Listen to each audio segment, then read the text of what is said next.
What's up, YouTube? It's your boy John from Project Ellsworth, and I am back with you today to give you my review of the 1980 classic, The Changeling. Happy Friday, everybody.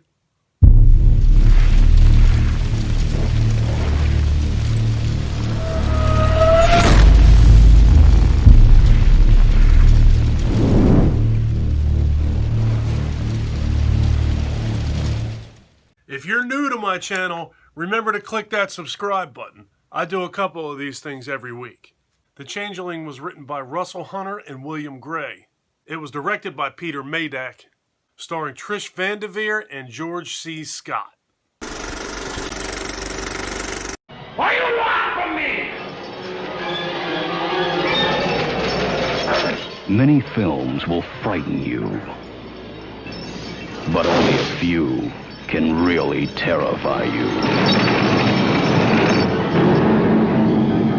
The Changeling, an experience beyond total fear. So our story begins with a freak accident, leaving composer John Russell to deal with the loss of his wife and his daughter. And with that, he decides to relocate, to grieve, compose music, and just deal with his loss. And in order to do so, he decides to rent a house on the other side of the country in Seattle. However, pretty quickly, strange things start to occur inside of that house. He's not as alone as he thought he was. The Changeling was a pretty cool flick. It was sort of a hybrid of horror movie, ghost story, haunted house murder mystery. George C. Scott is a pretty legendary actor, and he absolutely shines here. He shows you why he is a legendary actor. He absolutely single-handedly carried this movie. Trish Devere was pretty good in her role as Claire Norman, but this was very, very clearly a George C. Scott project. And then there was the setting, the house. The house was just this big, hulking, concrete building that it was really cool. It had several different shapes and levels and windows. It looked really, really eerie from the outside. It sort of reminded me of the giant concrete house that was in the remake of the Texas Chainsaw Massacre. And from the inside of the house, everything seemed to be made of dark wood. Everything was dimly lit. If you make a sound inside of this house, it echoed off of every wall, floor, and ceiling in sight. It almost made it feel like the house was another character in the movie. As far as effects go, there really weren't any effects to speak of in this movie, to be honest with you.